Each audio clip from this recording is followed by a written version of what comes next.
Friends, কেমন আছো তোমরা? চলে এসেছি আবার একটা নতুন ব্লগ নিয়ে। তো চলো ব্লগটা শুরু করি। জলখাবার আমি বানাচ্ছিলাম, তো সকালে উঠে কি খাবো ওইটাই ভাবছিলাম। তো ঘরে রাখা ছিল একটা Korean noodles, hot and spicy. তো ভাবছি ওইটাই করে খেয়ে নিই। তো জলখাবার আমি এটাই করে খেয়ে নিচ্ছি। বাবান তো খাবে না, এটা প্রচণ্ডভাবে ঝাল থাকে। তো আমি খেয়ে নিচ্ছি করে, আর এখান থেকে বাবু বলছে মা আমি আজকে ম্যাগি, ওকে ভেবেছিলাম ম্যাগি স্যুপ করে দেবো, কিন্তু ও ম্যাগি স্যুপ খাবে না, বলছে আমাকে একটু ভাজা ভাজা টাইপের করে দাও। তো ওইটাই আমি ওকে একটু করে দিচ্ছি ভাজা ভাজা করে। তো ওইটাই খেয়ে নেবে জলখাবারে। আর বাবানকে তো দুধ রুটি খাইয়ে দিয়েছি, তো এটা থেকেও একটু রেখে দেবো, যদি খায় তো ও খাবে। তো এই আমার হয়ে গেছে। এখন আমি একটু জলখাবারটা নিয়ে নুডলসটা নিয়ে বসেছি। খুবই দেখতে লাল লাগছে, একদম স্পাইসি, সত্যি খুবই ঝাল। বাচ্চারা এটা একদমই খেতে পারবে না, কিন্তু ভালো টেস্ট আছে। তো চলো, আমার জলখাবার কমপ্লিট হয়ে গেছে। তো ভাবছি আজকে একটু আইসক্রিম করব। তো তোমাদের সঙ্গে একটু শেয়ার করব আমি কিভাবে ম্যাঙ্গো আইসক্রিম বানাই এই গরমে। আইসক্রিম ঘরে খাওয়াটা খুবই ভালো। সবাই তো খুবই কিনে কিনে খায়, ঘরেও বানিয়ে খাওয়াটা ভালো। তো এই আমি বানাচ্ছি। এখানে দুটো আম নিয়ে নিয়েছি, আমটা কুচিয়ে রেখে দিয়েছি। আর একটা ঘন দুধের প্যাকেট আমি কেটে ভালো করে ফুটিয়ে একটু আমুল দুধের গুঁড়ো 2-3 চামচ মতন দিয়ে ভালো করে ঘন করে নিয়েছি। আর একটু এলাইচি পাউডার দিয়েছি। পাউডার দিয়ে ভালো করে এটাকে ঘন করে ঠান্ডা করে নেব। ঠান্ডা করলে আরও ঘন হয়ে যাবে। তো এই আমার ফুটানো হয়ে গেছে, আমি ওটা ঠান্ডা করতে দিয়ে দিয়েছি। আর এখানে আমি আমটাকে কুচিয়ে রেখেছি। এখন মিক্সির বড় জারটার মধ্যে আমি আমগুলো নিয়ে নেব, আর দুধটা আমি নিয়ে নেব। দুধটাও ঠান্ডা হয়ে গেছে, একদম ঘন হয়ে গেছে। এই যে কতটা দেখো ঘন হয়ে গেছে।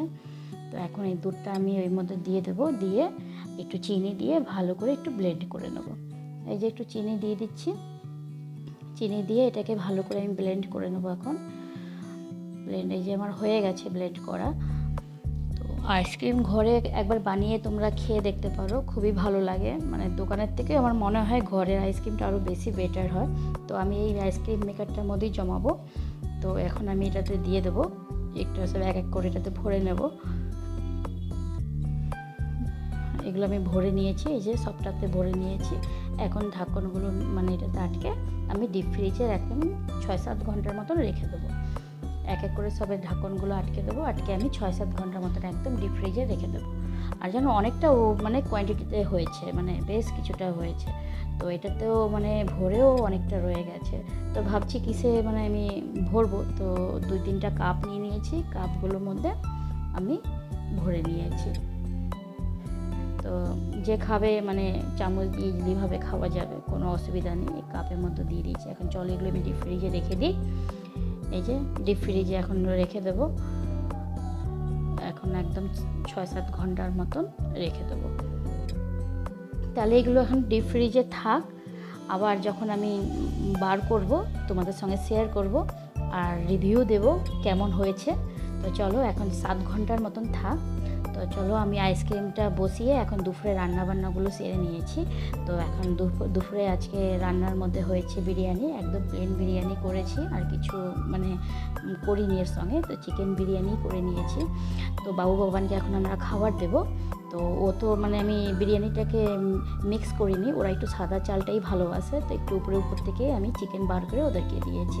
তোমাদের যদি চিকেন বিরিয়ানির রেসিপিটা তোমরা যদি চাও তো আমাকে কমেন্ট করো, তো আমি চিকেনের ফুল রেসিপিটা দিয়ে দেবো। আজকে আমি রেসিপিটা শেয়ার করিনি, তোমরা যদি দেখতে চাও তো আমাকে কমেন্ট করো, আমি রেসিপিটা দিয়ে দেবো। তো বাবু তো খেয়ে খুব ভালো লেগেছে, ও বিরিয়ানিটা ওদের খুব ভালো লাগে। তো মাঝে মাঝে আমি করি বিরিয়ানিটা। এখন বাবানকে খাওয়াবো, ওরা দুজনে এখন দুপুরে লাঞ্চ করার পর তারপরে আমি আর আমার বর দুপুরে খাওয়া দাওয়াটা সেরে নেব। দুপুরে খাওয়া দাওয়া কমপ্লিট। এই যে দুপুরে রেস্ট করার পর সন্ধ্যার সময় এই যে আরেকজন গাড়ি বার করেছে। কতক্ষণ এই গাড়িটা চালাবে, এক পর এক গাড়ি বার করবে আর ভাঙবে। কি অবস্থা একটা গাড়ির জন্য। হ্যাঁ, গাড়িটা খারাপ তো। হ্যাঁ চলছে, দেখতো।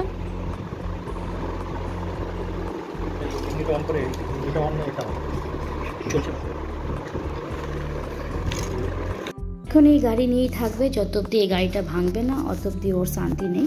তো চলো এই গাড়ি চালাক, আমি এখান থেকে এখন আইসক্রিমগুলো বার করি। সন্ধ্যা হয়েছে, বাবুও কোচিং গেছিলো, এখন কোচিং থেকে পড়ে এসছে, তো ভাবছি একটু আইসক্রিমটা বার করি। এত গরমে একটু আইসক্রিমটা খেলেও রিলিফ পাবে। তো এই আইসক্রিমটা এখন বার করলাম, আর বেশ সুন্দর পুরো জমে গেছে একদম আইসক্রিমটা। এখন তো এই যে ডাইরেক্ট তো বেরোবে না, তো একটু জলে চুবিয়ে রাখতে হবে।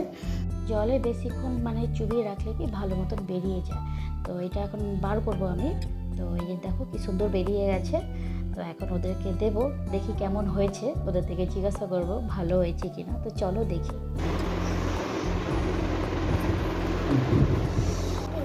খাও, টেস্টি কেমন হয়েছে?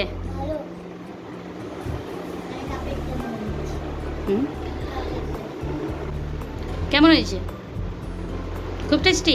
আইসক্রিম থেকে কুলফি হয়েছে না, কুলফির মতন ম্যাঙ্গো কুলফি হয়ে গেছে। আইসক্রিম কম। সত্যি আইসক্রিমটা খুবই ভালো হয়েছে। ম্যাঙ্গো আইসক্রিম থেকে বেশি ম্যাঙ্গো কুলফি হয়েছে, কুলফির টেস্টটা বেশি এসছে। বাবু এখানে কাপ থেকে খাচ্ছে, ও বলছে আমি কাপ থেকে খাবো, ও বলছে মা খুব টেস্টি হয়েছে। তোমরাও এভাবে এই গরমে ঘরে আইসক্রিম বানিয়ে খেতে পারো, আশা করি ভালো লাগবে। তো চলো আমরা আইসক্রিম এনজয় করি, আবার ফিরে আসছি, টাটা।